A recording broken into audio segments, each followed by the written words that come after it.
민주당은 댓글 조작 의혹을 수사하고 있는 이주민 경찰청장의 말 바꾸기가 도마 위에 올랐습니다. 거짓 해명이 드러나자 사과를 했지만 비판 여론과 야당의 특검 도입 요구는 더 거세지고 있습니다. 전문가 세 분을 모셨습니다. 이현종 문화일보 논설위원, 최진봉 성공회대 교수, 그리고 김광삼 변호사 나오셨습니다. 세 분 어서 오세요. 네, 안녕하세요. 안녕하세요. 네, 사흘 만에 진실이 뒤바뀌었습니다. 주제어 보시죠.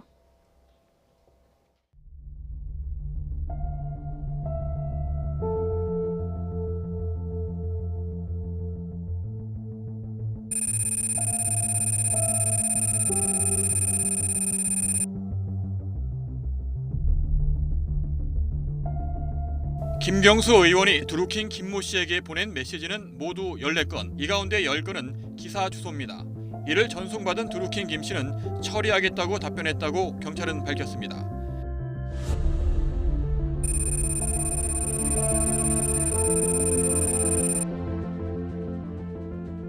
드루킹에게 보낸 14건의 메시지 가운데 홍보해 주세요라고 하며 댓글 작업을 요청한 듯한 정황이 나온 만큼 이 부분에 대한 사실관계도 조사할 방침입니다. 이주민 서울지방경찰청장을 즉각 파면하라. CCTV 확보 못했다고 거짓말하다가 이제야 슬그머니 가지고 있다고 한 거짓말 청장. 계좌 추적할 생각 없다고 구경꾼처럼 말하다가 이제야 움직이는 국장수사청장. 압수한 휴대폰을 검찰에 피신시킨 은닉청장. 김 씨가 일방적으로 텔레그램 메신저를 보냈을 뿐 김 의원은 확인하지 않았다고 한 역대급 대변인 청장. 경찰과 검찰에게 거듭 분명히 경고합니다. 권력의 눈치를 보고 해야 할 수사를 안 한다면 국민이 용서하지 않을 것입니다. 역사는 돌고 돕니다. 권력은 유한하다는 점을 명심하기 바랍니다.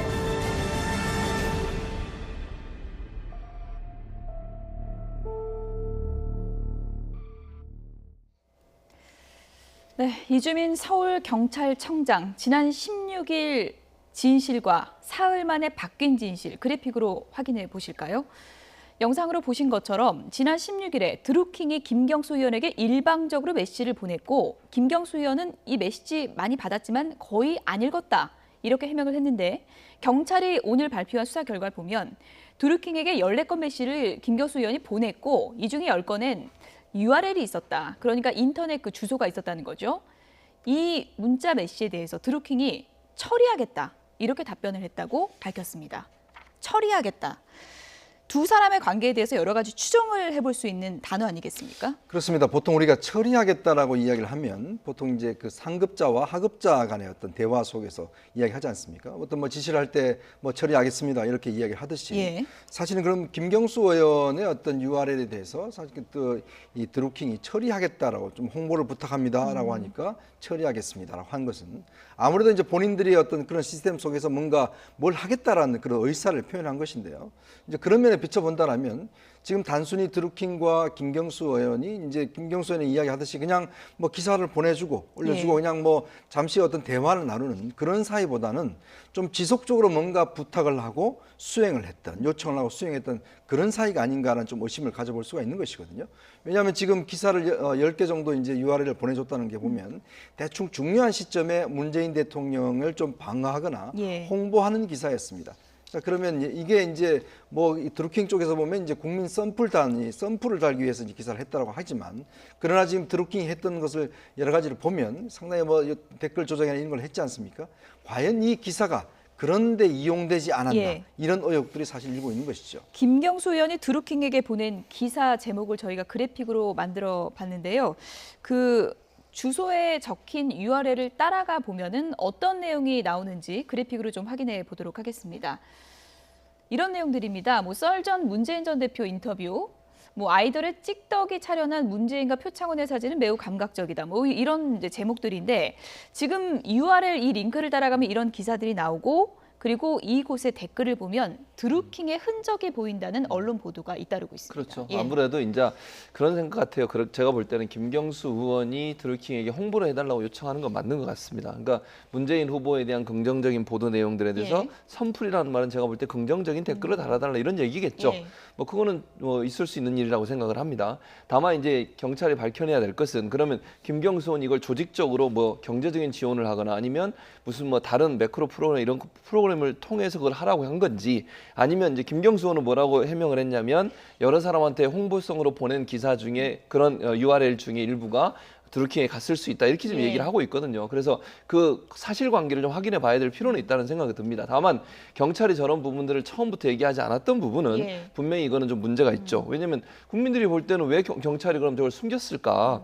뭐 있었으면 처음부터 얘기를 했으면 문제가 안 될 텐데 이걸 숨겨가지고 마치 이게 뭐가 있는 것처럼 느껴지도록 만든 것은 분명히 잘못한 부분이라는 생각이 들고 예. 또 하나는 이제 14개가 보내진 시기를 보면 한 1년 정도 기간에 14개가 보내졌어요. 그러니까 일반적으로 우리가 뭐 집중적으로 어느 댓글을 홍보하려고 하면 단기간에 많은 기사를 보내지 않겠습니까? 그런 차원에서 본다고 하면 김경수 의원의 해명도 일정 부분 일리가 있는 부분도 있다. 뭐 그거는 조사를 해봐야 되겠습니다만 왜냐하면 이제 야당은 지금 의혹을 제기하고 있는 상황이니까 다만 지금 현재 이 상황만 가지고 김경수 의원이 그럼 구체적으로 매크로 활용에 뭐 적극적으로 개입을 했거나 예. 아니면 드루킹을 조직적으로 지원하면서 조직적으로 뭔가 여론을 조작하려는 예. 행위를 했다는 것까지는 아직은 드러나지 않았기 때문에 예. 그건 조금 더 수사가 진행돼야 할 것으로 보여집니다. 예, 뭐 이제 숨겼다고 표현은 하셨지만 사실상 결과적으로는 거짓말을 한 게 됐습니다. 받기만 했다고 했는데 준 메시지도 있었고 그리고 적극적인 또 얘기도 들어가 있었고 발표하고는 달라진 내용 아닙니까? 근데 저거는 좀 어떻게 보면 좀 변명이 되기가 좀 힘든 부분이죠. 왜냐면 예. 명확하잖아요. 그렇죠. 그런데 이제 본인 이주민 서울청장 이야기는 자기가 텔레그램 메시지를 정확하게 숙지하지 못했다 이렇게 얘기를 하고 있어요. 예. 그런데 아니 기자 간담회로는데 그걸 숙지를 하지 않고 어떻게 나왔는가 이제 그런 부분이 의미되고 나중에 사이버 수사대 대장이 알려줘서 알았다 이렇게 얘기를 하고 있거든요. 예. 그러면 사실 숙지를 못했다고 한다면 지금 뭐 보내기만 하고 뭐 거기에 대해서 대답도 없고 응답을 하지 않았다. 그 내용 자체도 사실은 말할 수가 없잖아요. 숙지를 안 했다고 한다면.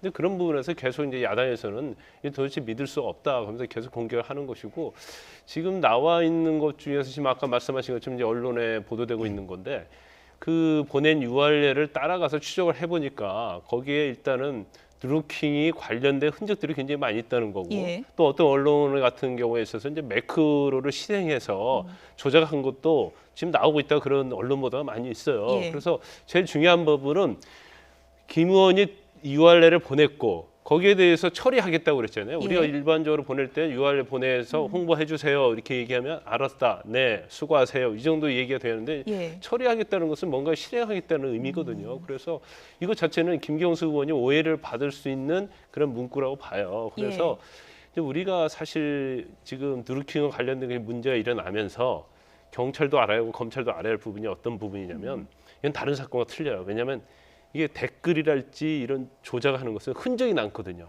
그렇죠. 그렇기 때문에 이걸 없다고 이렇게 얘기한다랄지 아니면 뭐 이게 진실을 왜곡하면 이제 더욱더 큰 일이 일어날 수 예. 있거든요. 그래서 단정을 하면 안 되겠군요. 그렇죠. 예. 그래서 사실을 밝히되 예. 그 부분에 대해서는 객관적 입장에서 공정한 수사를 해야 한다는 거죠. 예.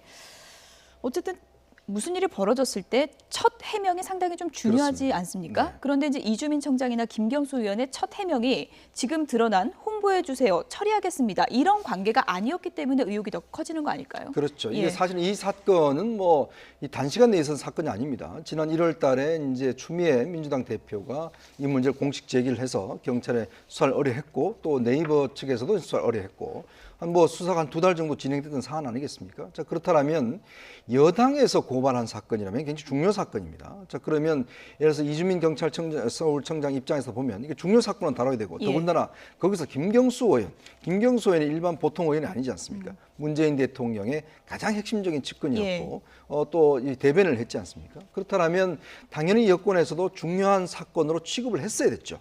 그럼에도 불구하고 그동안 경찰이 이걸 갖다 쉬쉬하고 안 밝히고 일부 언론 보도가 있으니까 뒤늦게 확인해 준 거 아니겠습니까? 이제 그것도 김경수 의원 그 연관 사실도 보면 검찰도 뒤늦게 알았다고 할 정도로 이 사실 이야기하지 않았어요.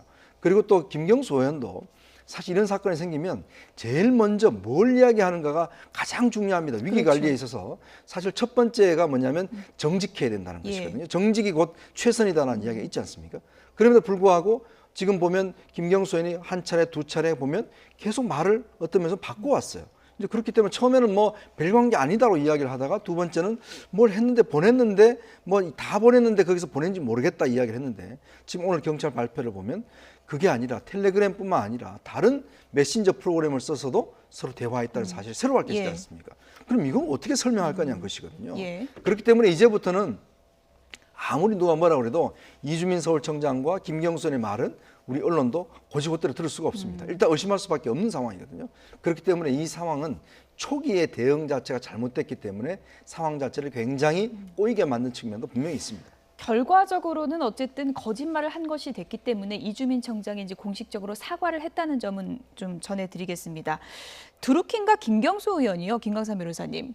또 다른 메신저죠. 시그널을 사용했다고 하는데 이 시그널이 어떤 건가요? 뭐 보안 등급이 최고라고 하던데요. 시그널을 잘 들어보지 못했을 거예요. 왜냐하면 우리가 지난번에 우리 이제 카톡이 한번 보안성 문제가 돼 있을 때 이제 그 당시에 텔레그램이 많이 알려졌죠. 그래서 지금 우리 한국 사회에서는 텔레그램이 제일 보안성이 최고 1위다 생각하고 있는데 실제로 이제 그것보다 훨씬 더 보안성이 강화된 게 시그널이다 이렇게 보면 될 것 같아요.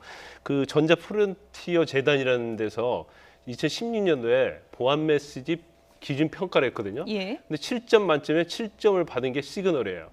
우리가 그렇게 보안이 좋다고는 텔레그램 자체가 4점밖에 받지 못했어요. 그리고 가장 우리가 잘 아는 IS 있죠.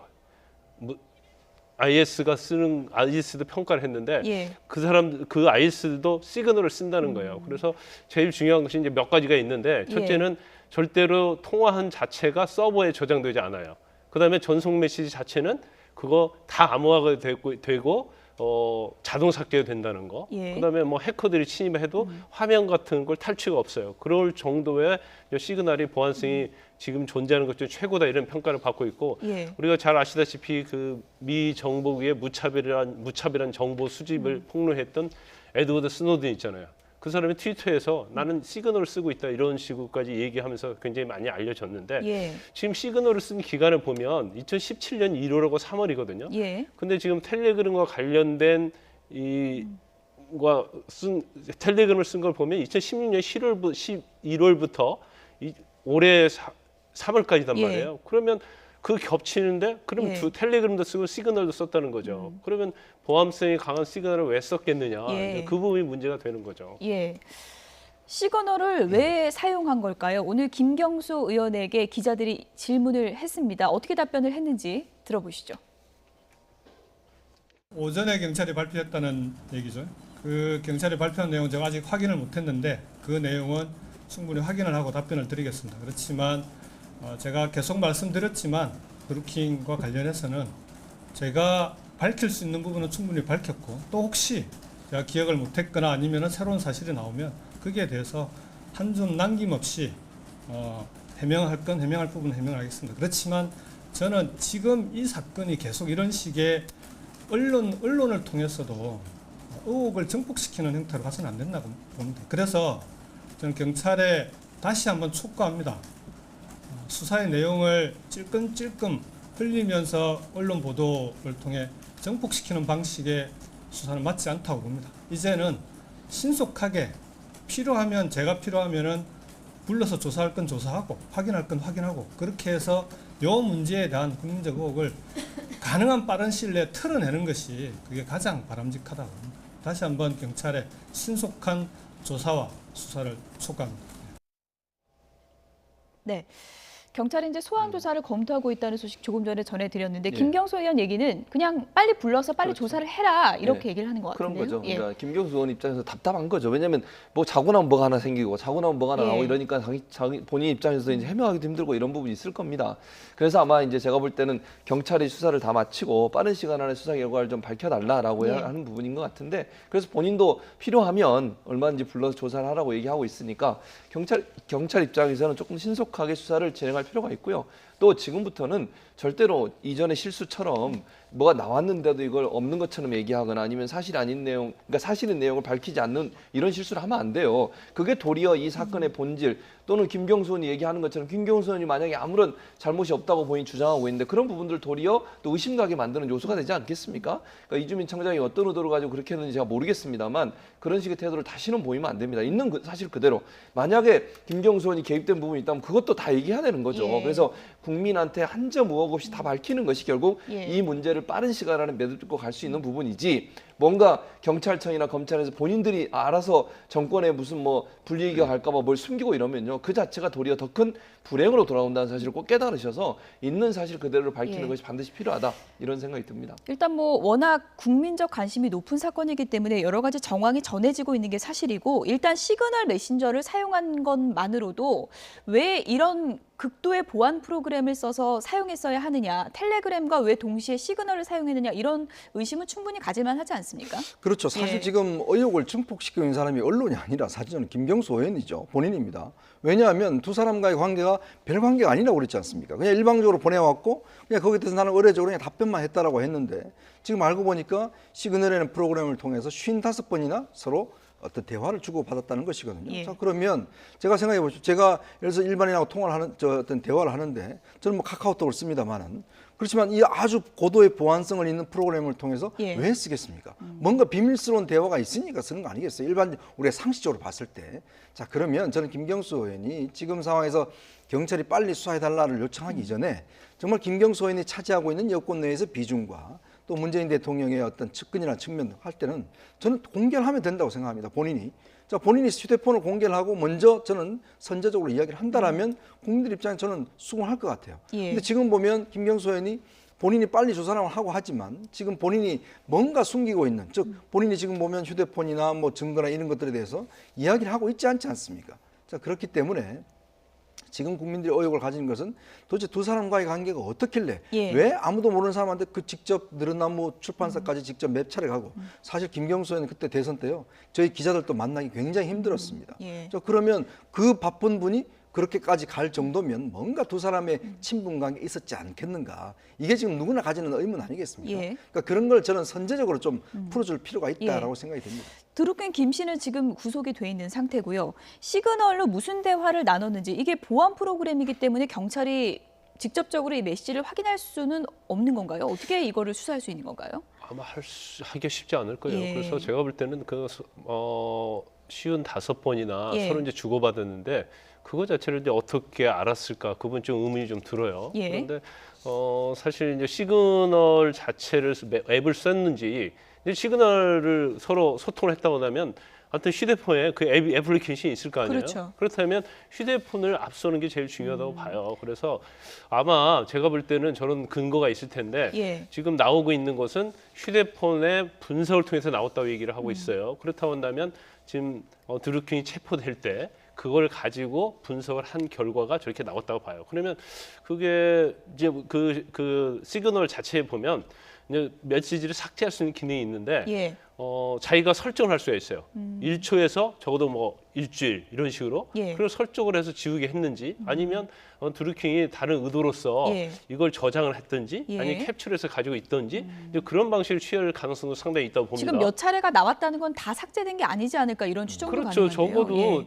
횟수가 나왔다는 것은 내용도 있을 가능성이 크다는 예. 거죠. 그지만 이제 밖으로는 내용이 안 나오고 있기 때문에 그러면 그 자체가 시그널과 관련돼서는 서로 55번 한 게 한쪽에서 나왔다 오면 반대쪽도 있는 거 아니겠습니까?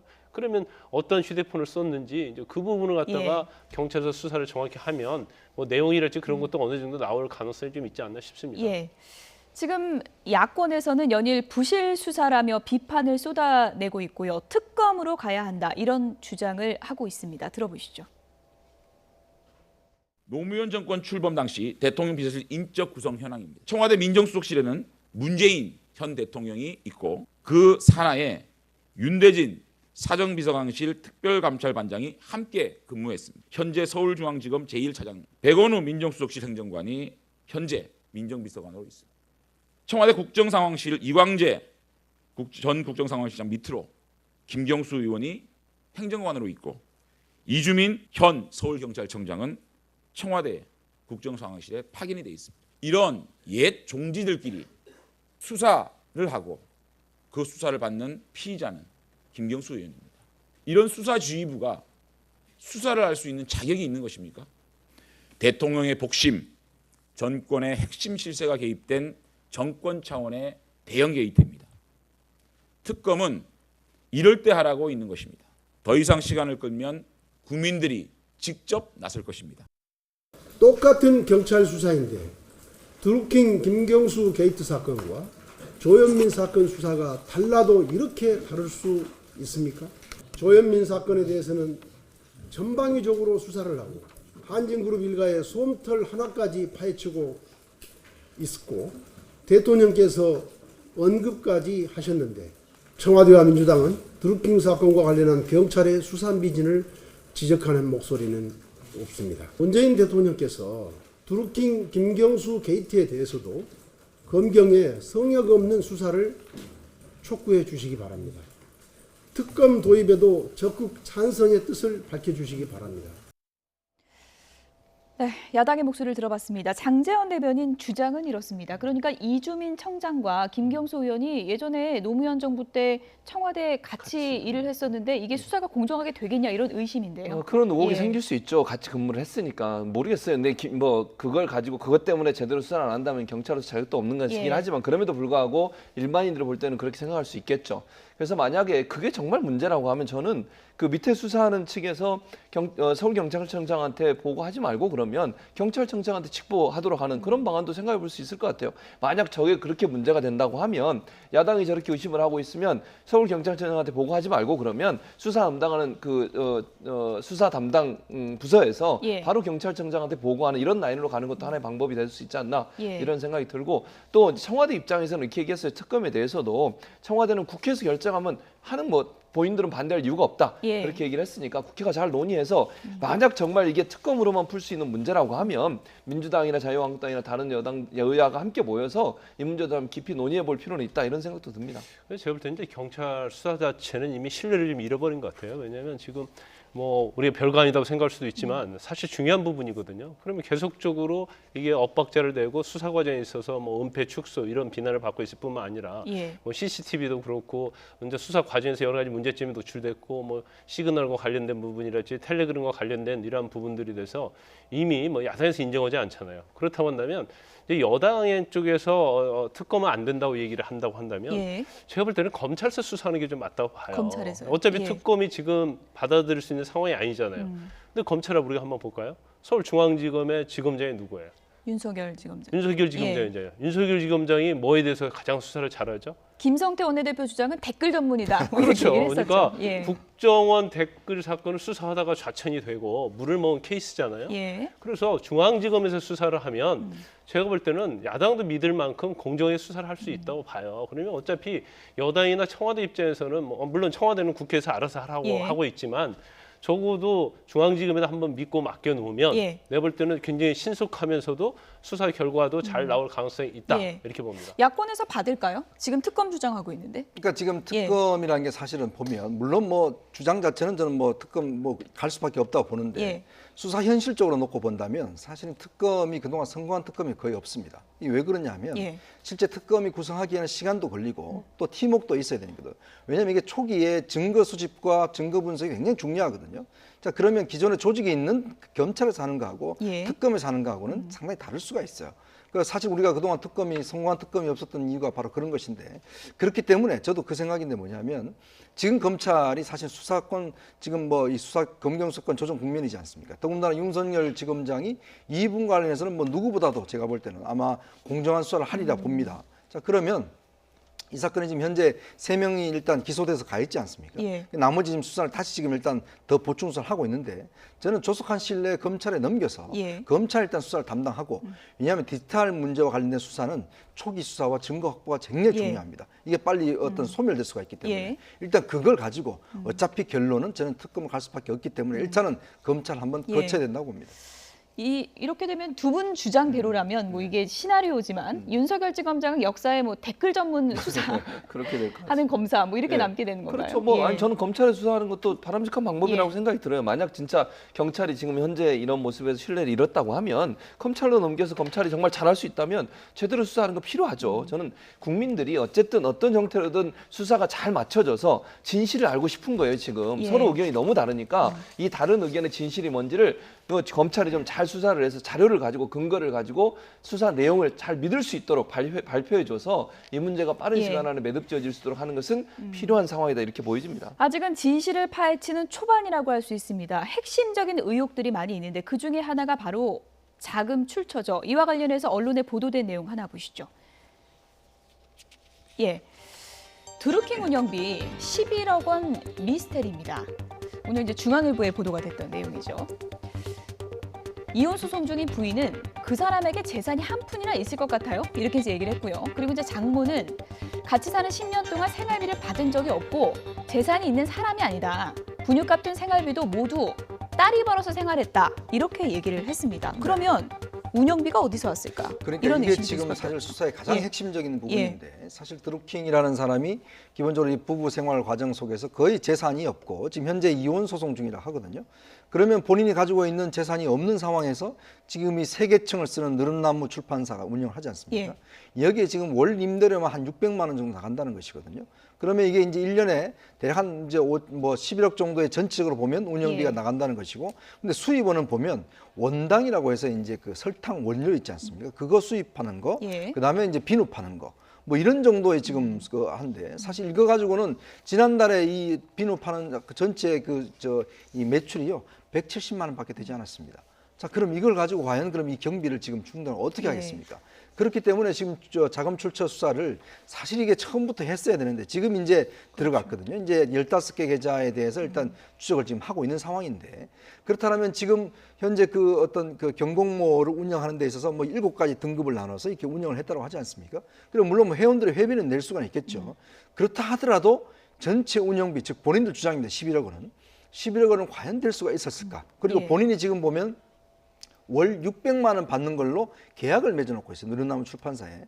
근데 과연 그게 계약이 이행됐을까? 이런 의문도 사실 예. 있는 겁니다. 그러니까요. 지금까지 경공모 회원도 워낙에 많고 수입원이 여러 가지이기 때문에 충당이 충분히 가능하다 이런 시각도 있었고, 그런데 이제 가족들 얘기를 들어보면은 돈 한 푼 없었다 이렇게 얘기를 하니까 어느 게 진실인지 참 궁금합니다. 근데 만약 수입이 있었던 예. 하면 뭐 집에 가져다 줬겠죠. 더군다나 이제 분유값을 대본 적이 없다고 그러잖아요. 예. 그러니까 10년 동안 같이 살고 그다음에 이제 별거를 한 모양이에요. 그래서 그렇죠. 아파트 자체도 사실은 처가 쪽에서 마련해서 준 거다 그렇게 보고 있죠. 그래서 그런데 지금 경찰에서 계좌 추적도 하고 참고인들에다 조사를 하는데 지금 아직 경찰이 좀 헤매고 있는 것 같습니다. 그러니까 뭔가 단서를 전혀 잡지 못한 상태라고 그래요. 그래서 예. 물론 뭐 계좌 추적을 하는데 추적의 어떤 기법이란 게 있거든요. 이제 그런 걸 잘못했는지 예. 아니면 정말로 찾아낼 수 있는 그걸 잘 못 찾았는지 모르겠어요. 그렇지만 어쨌든 간에 이제 계좌 추적에 좀 늑장을 부렸잖아요. 예. 그런데 만약에 지금 경찰에서 수사를 하고 있는데 그 부분을 찾아내지 못했다.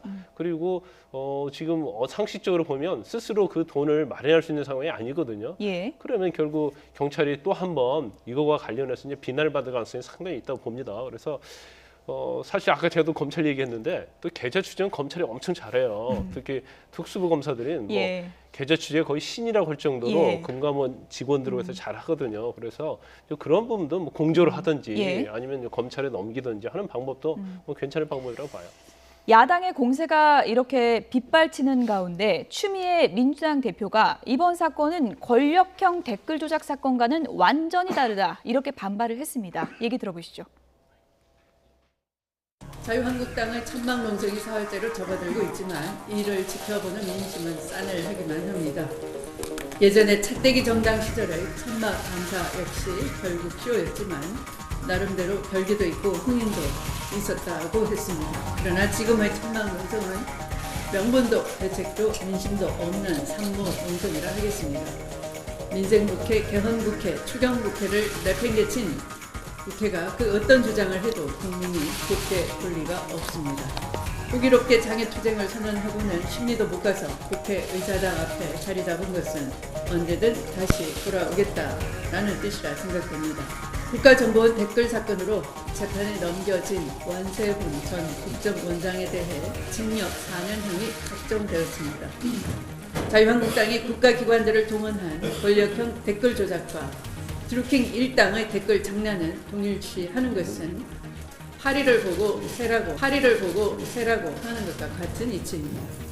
드루킹 일당은 한마디로 자신의 온라인 영향력을 내세워 권력에 줄을 대고 이권을 노려온 온라인 선거 브로커에 불과합니다.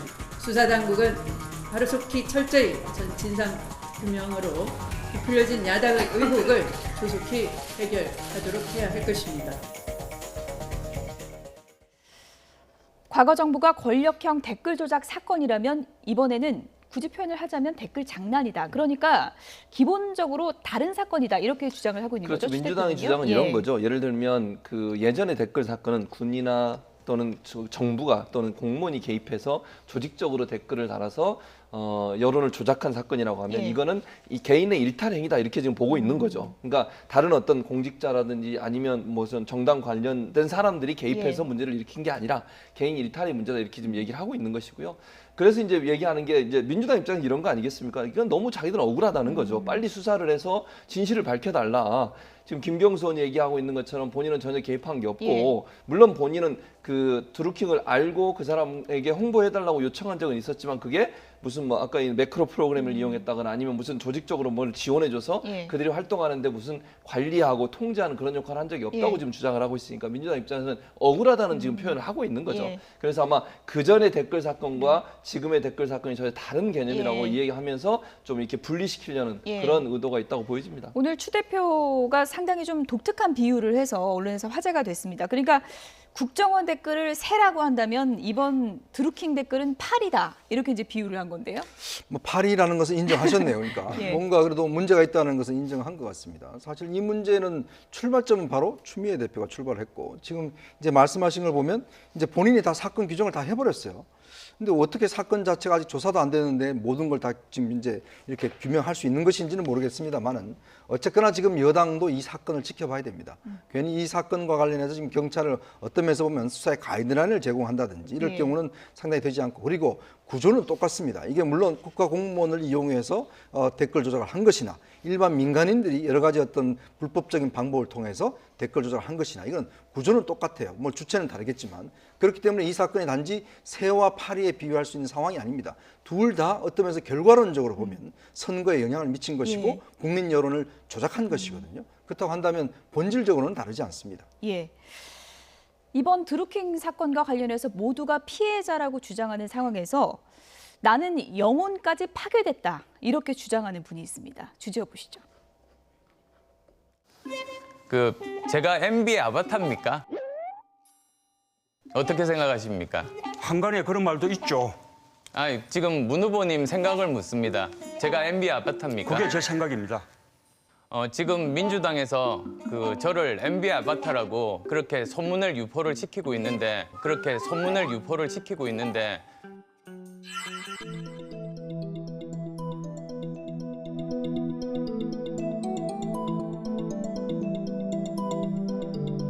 드루킹은 최악의 조직 선거 범죄의 이름입니다. 19대 대선 불법 여론조작 게이트, 드루킹 게이트인 것입니다. 문재인 대통령은 후보 시절 드루킹을 만난 사실이 없습니까? 지난 7년은 조작된 댓글 공격 그리고 여론 조작과 싸워온 시간이었습니다.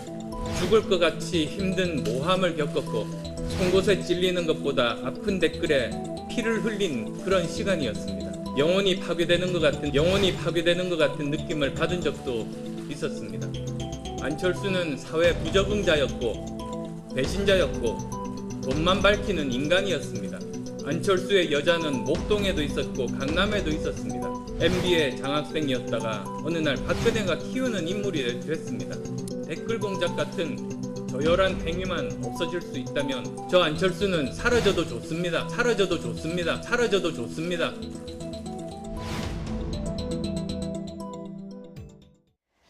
네, 안철수 서울시장 후보죠. 지금 뭐 상당히 강한 어조로 얘기를 했는데 문재인 대통령을 직접 겨냥하면서 알고 있었는지 밝혀라 이렇게 이제 얘기를 했습니다. 뭐 상당히 뭐 전략적인 의도가 있다고 봅니다. 그리고 이걸 자체를 이제 게이트로 규정을 했어요. 그러니까 19대 대선과 관련된 조직적인 게이트, 드루킹 게이트. 드루킹 게이트. 그렇죠. 근데 사실 저희 게이트를 붙이는 것 자체는 엄청 의미가 있거든요. 특히 본인이 게이트를 붙이게 되면 현 정부와 관련이 있고 또 자기가 상대는 이제 서울시장이 박원순 시장이 아니고 이제 문재인 대통령이 되는 거예요. 그러면 체급이 굉장히 올라간다고 볼 수 있는 것이죠. 근데 지금 본인은 또 그런 생각할 수도 있다고 봅니다. 왜냐하면 뭐 새정치 했는데 결국 한 7년의 세월이 흐르면서 새정치에서 셋째가 빠졌거든요. 근데 그 자체가 드루킹과 관련이 있다 그렇게 생각하는 것이 보이고 저도 오늘 그 MB 아바타 관련돼서도 사실은 그 당시에 TV 토론을 보면서 저런 게 있었나 그걸 알았던 사람이 많이 있다고 그러잖아요. 근데 또 저도 뭐 강남에 여자가 있다, 목동에 여자가 있다 이것도 저는 그 전에 본 적이 없거든요. 그래서 그런 뭐 댓글이 있었나 이제 그런 생각이 본인 드는데 댓글이니까 유심히 보셨겠죠. 그런데 뭐 사실 이렇게 많이 영향력이 있었던 것 같지는 않습니다. 하지만 본인 입장에서 이제 서울시장에 나가야 하고 어떻든 간에 이제 민주당 후보를 꺾어야 하는데 이걸 게이트화하는 것이 사실은 본인에게 굉장히 표에 있어서는 굉장히 유리하다고 생각하고 있고 또 본인이 어떻게 보면 가장 여론 조작에 대해 피해자다. 이제 그러한 프레임을 가지고 가는 것이 선거 내내 어떤 먹힐 수 있다. 이런 뭐 전략적인 생각을 좀 하고 있지 않나 싶습니다. 댓글 조작 문화 없앨 수 있다면 안철수가 사라져도 좋다. 이렇게까지 이제 강력하게 얘기했습니다. 그렇죠. 강력하게 얘기했지만 그건 진심은 아닌 것 같아요. 사라지면 안 되는 거죠. 본인은 어쨌든 이 댓글의 문제점을 강하게 지적하기 위해서 아마 그런 말씀을 하신 것 같고 지금 김광선 변호사 말씀하신 것처럼 사실 그날 거기에 나와서 이런 말씀을 하시면서 일반인들이 모르는 것도 알려주는 역할까지 했어요. 그래서 좀 뭐라 그러죠? 자기 스스로를 자기가 좀 비하하는 그런 얘기들을 하면서 이만큼 댓글에 피해를 당했다 이렇게 주장을 하고 있는 건데 이해는 됩니다. 왜냐하면 이 드루킹이 중점적으로 안철수 지금 이제 서울시장 후보를 그 당시 대선 때 엄청나게 공격을 했죠. 그리고 말도 안 되는 얘기를 가지고 마치 사실인 것처럼 댓글을 달아가지고 부정적인 이미지를 만들어낸 거 분명히 맞는 거죠. 그런 관점에서 본다면 안철수 지금 후보가 느끼는 어떤 뭐랄까 어려움 또는 고통 이런 부분 충분히 이해가 되고요. 그래서 저도 마찬가지예요. 저는 안철수 지금 후보가 얘기하는 말에 전적으로 동의합니다. 이런 댓글을 통해서 여론을 조작하는 행위들을 없애줘야 되죠. 이게 올바른 우리나라의 공정한 어떤 경쟁, 정치 구도에 상당히 찬물을 끼얹는 것이고 혼탁하게 만드는 일 아니겠습니까? 이게 정말 진실한 국민들의 의사가 제대로 반영되지 않는 여론을 만들어내는 것 자체가 이거는 정말 나쁜 짓이기 때문에 이번 일을 계기로 해서라도 우리 사회의 저런 나쁜 문화들을 일소하는 그런 기회가 돼야 된다고 생각이 됩니다. 안철수 후보가 내가 최대 피해자다 이렇게 얘기를 하고 있지만 어떤 후보가 어떤 피해를 입었는지는 이제 추후 수사를 좀 해봐야 되는 부분이고요. 선거에서 예를 들어서 댓글 조작 같은 게 미치는 영향이 크다는 게 실질적으로도 좀 분석되고 있지 않습니까? 그렇죠.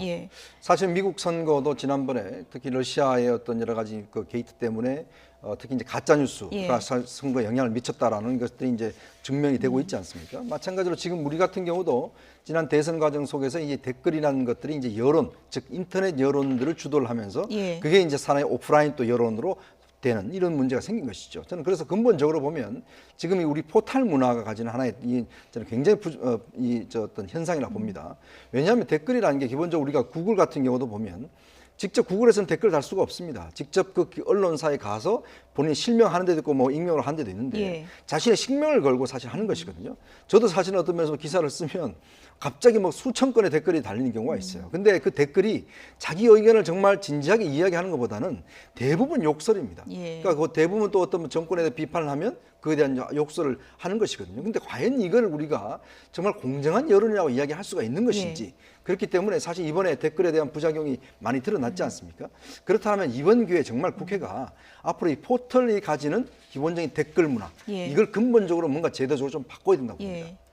그 포털 문화 관련해서는 언제 저희가 좀 시간 날 때 진지하게도 좀 짚어보도록 하고요. 안철수 후보가 가장 관심을 갖고 봤을 게 이제 민주당 서울시장 경선이었을 텐데 박원순 시장으로 오늘 확정이 됐습니다. 맞습니다. 66% 정도의 득표율을 얻으면서 첫 번에 그냥 끝났죠. 그러니까 결선 투표까지 가지 않고 과반 시장을 득표했기 때문에 안철수 후보가 됐는데 박원순은 시장이죠. 현 시장이 후보가 다시 됐습니다. 당심이 확실하게 드러난 건가요? 그렇죠. 저는 그렇게 봐요. 그러니까 제가 볼 때는 이렇습니다. 이제 박원순 시장이 갖고 있었던 어떤 지지율 이런 부분들이 새로 이제 박영선 의원이나 아니면 우상호 의원보다 훨씬 높았고 또 서울시에서 시장으로 근무하는 동안 그래도 뭐 별 과업 없이 시민들로부터 지지도 많이 받았던 부분이 있어요. 이런 부분들이 결국은 영향을 미쳤다고 보여지고요. 당심도 결국은 당선 가능성이 높은 박원순 시장에게 힘이 실린 것이 아닌가 하는 생각이 듭니다. 또 하나는 당심이 그럼 결국 이렇게 판단한 부분도 있어요.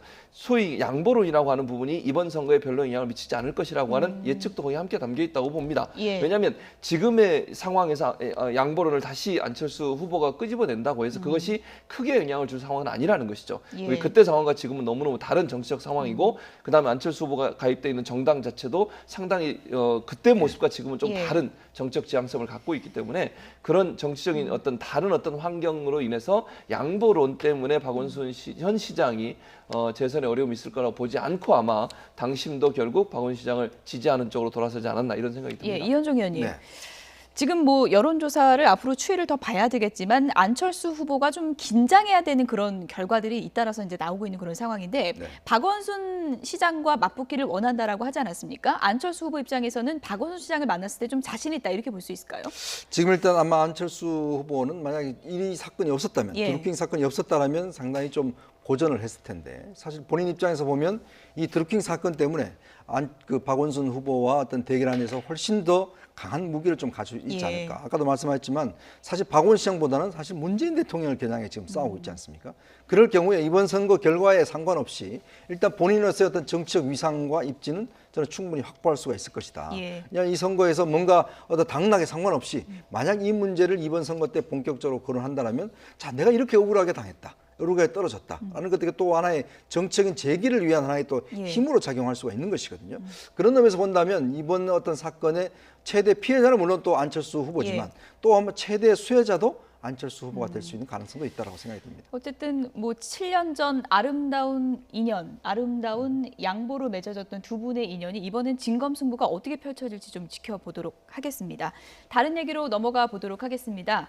남북 정상회담이 이제 일주일 앞으로 다가왔습니다. 일주일 앞으로 다가온 날 남북 간에 한 라인이 설치가 됐습니다. 그러니까 문재인 대통령하고 김정은 위원장하고 바로 이제 전화 통화할 수 있는 그 이 선이 생긴 거잖아요. 그래서 언제든지 전화할 수 있는 선이 생긴 거죠. 사실 뭐 2000년도에 김대중 대통령 때 그때 이제 한 라인이 설치됐었는데 이번에 한 라인 자체는 대통령 집무실 또 관저 언제든지 통화할 수 있게 돼 있는데 그때만 해도 국정원 그다음에 저쪽 노동당 이제 통일선전부 거기에 돼 있었기 때문에 실질적으로 이제 대통령끼리 통화한 적은 없었어요. 하지만 이번은 좀 그전과 좀 다르다는 생각이 들고 제가 볼 때는 이번은 일단 정상회담 하기 전에 다음 주 금요일 하기 전에는 통화는 반드시 할 것이다 보여요. 그래서 이것 자체는 굉장히 의미가 있다고 봅니다.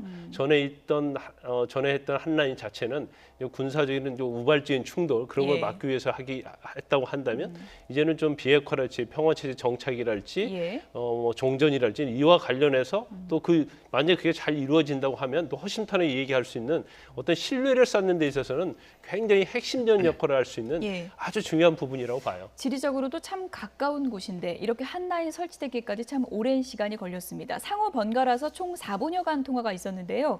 느낌이 어땠을까요? 윤건영 실장 얘기 들어보시죠. 15시 41분경 청와대와 국무위원회 간의 시험 통화가 있었습니다. 송인배 제1부속비서관이 먼저 평양으로 전화를 걸었고 국무위원회 담당자가 받았습니다. 전화 연결은 매끄럽게 진행되었고 전화 상태는 매우 좋았습니다. 마치 옆집에서 전화하는 듯한 느낌이었습니다. 네. 옆집에서 통화하는 것 같이 아주 깨끗하게 들렸다고 하네요. 그러니까 거리상으로 보나 뭐 전화 우리나라 기술도 엄청나게 좋지 않습니까? 그래서 통화 품질이 좋다는 얘기를 했는데 저는 그거보다 이런 생각이 들었어요. 그럼 이제 커뮤니케이션이 원활하게 이루어질 수 있는 거잖아요. 김정은하고 어쨌든 문재인 대통령이 언제든지 필요하면 전화가 가능하잖아요. 문제가 발생하거나 무슨 갈등이 있거나 혹시나 또는 풀어야 될 문제가 있으면 두 정상이 직접 전화 통화해서 문제를 해결할 수 있는 방안도 만들 수 있고 또 오해가 생기면 그 오해를 풀 수 있는 기회도 되지 않겠습니까? 지금까지는 만나려면 또 몰래 가기도 하고 또 특사 보내기도 하고 이러면서 얼마나 힘들었습니까? 그런데 예. 저는 한라인이 설치가 됨으로써 결국은 두 정상이 언제든지 필요에 따라 전화 통화를 할 수 있다는 것은 한반도의 평화 정착이 아주 중요한 기회가 될 것이라고 저는 봅니다. 예. 만약에 혹시나 무슨 뭐 그 휴전선 이런 데서 국제적 뭐 어떤 충돌이 일어날 수도 있잖아요. 서로 오해가 생겨서 그런 예. 문제가 일어나도 사실은 두 정상이 전화해서 이 문제도 빨리 풀 수도 있고 또 뭐 꼬여 있는 여러 한 번 가지 해결할 수 있겠네요. 그렇죠. 한 번 진짜. 해결할 수 예. 있죠. 그런 문제로 본다고 하면 이거는 이 그 전화기 한 대의 문제가 아니라 이 자체가 한반도의 어떤 그 남북 간의 관계 개선에 아주 획기적인 예. 전기가 마련된 기회다 이렇게 볼 수 있겠습니다. 네. 또 하나 여기서 더 나가서 JSA에서 아예 휴대전화 쓰자 이런 얘기가 나오고 있습니다. 그렇습니다. 예. 이 JSA 지역은 사실은 이제 유엔사 관할 지역인데 여기 같은 경우는 이제 휴대폰이 잘 터지지가 않습니다. 예. 뭔가 통신 장애도 있고 여러 가지 있어서. 근데 사실 이번에 이제 남북 정상회담이 우리가 자유의 집에서 열리지 않습니까? 열리면서 사실 이제 어떤 면에서 보면 경호 때문에 원래 대통령이나 가면 경호 때문에 통신을 차단합니다. 더군다나 김정은 위원장이 움직이지 않습니까? 그러니까 그런 측면을 본다면 우리 측에서 당연히 북한 측에서 뭐 통신 차단을 할 줄 알았는데 오히려 역으로 북한 측에서 그거 통화 좀 대기합시다라고 예. 이야기를 한 것이거든요. 그만큼 북한도 이번에 보면 본인들이 좀 정상 국가처럼 보이게끔 여러 가지 어떤 조치를 취하는 것 같아요. 지금 예. 전화 통화도 마찬가지지만 실제 그렇기 때문에 사실 JSA에서 휴대전화를 사용할 경우에 수시로 통신이 될 수가 있는 것이거든요. 그만큼 김정은 입장에서 보면 위험 부담을 각오하겠다는 거죠. 만약에 김정은 위원장이 동선이 예전같이 지금 생방송이 되지 않습니까? 이거는 처음이거든요. 예. 항상 시차를 두고 우리가 움직여 그렇죠. 왔던데 문제는 국제사회의 모든 이 움직임 자체가 실시간으로 방송이 되고 바로 휴대폰으로 통화를 할 수 있다는 것 자체가 보면 예. 김정은 위원장 입장에서 보면 자 나는 정상적입니다. 나는 정상국가의 대표입니다. 이런 것들을 좀 국제적으로 알릴 수 있는 가장 어떤 중요한 기제가 아닌가 생각이 듭니다. 예. 생방송으로 다 이루어지고 그리고 JSA에서 휴대전화 쓰자고 하고 북한이 상당히 지금 전향적으로 나오고 그렇죠. 있기 때문에 남북 정상회담 불과 일주일 앞둔 상황에서 기대감이 좀 높아질 수밖에 없는 저는 상황인 것 같아요. 좋은 예. 우리가 기대하는 것보다 훨씬 더 좋은 결과가 나올 가능성이 있다고 예. 봐요. 김정은의 태도를 보면요, 정말 이번 회담에 뭔가 모든 것을 걸고 본인도 뭔가 국제사회에 책임 있는 일원으로 모습을 보여주는 의도를 갖고 있다고 보여지거든요. 휴대전화 같은 경우도 만약에 그런 일은 없겠습니다만 감청을 마음 먹으면 할 수 있는 것도 아니겠습니까? 그런 위험성까지 안고서 휴대전화 쓰자고 예. 얘기한 걸 보면 제가 볼 때는 이번 회담에 김정은에게도 아주 중요한 회담이라는 것이 이해가 되어지고 또 트럼프 대통령이 그 본인의 특사를 몰래 북한 보내서 만나고 와서 했던 예. 얘기가 뭡니까? 축복한다. 분명히 좋은 결과가 있을 것이다. 이런 얘기를 하는 예. 걸 보면 이번 아마 제가 이제 개인적으로 생각하면 종전 선언 정도가 예. 나올 가능성이 있지 않나. 이런 평화 생각. 협정 체제로 가기 가기 위한 위한 종전 선언 예. 정도가 나올 가능성이 있다고 보여집니다. 예, 이런 이제 기대감이 높아져서일까요? 북미 회담을 앞두고 미국 포춘지에서요. 위대한 지도자 50인을 선정해서 발표했는데 문재인 대통령이 4위의 이름을 올렸습니다. 이런 내용을 실었는데요. 트럼프, 김정은 중재자 역할을 수행했다라고 하고요. 또 전임 대통령이 탄핵되는 상황에서 취임했지만 공정한 경제를 만들기 위한 개혁을 신속하게 이행했다. 이런 내용을 첨부했습니다.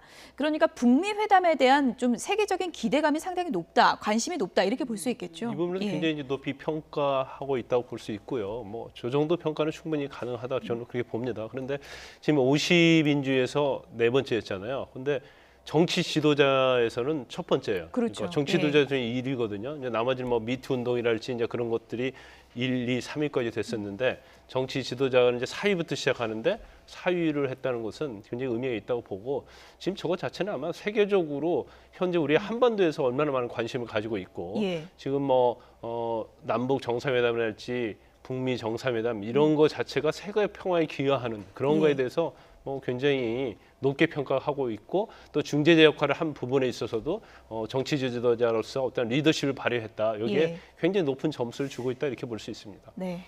과도한 낙관은 안 되겠지만 긍정적인 신호가 잇따르고 있는 것만은 분명해 보입니다. 지금까지 이현종 문화일보 논설위원, 최진봉 성공회대 교수 그리고 김광삼 변호사 세 분이었습니다. 고맙습니다.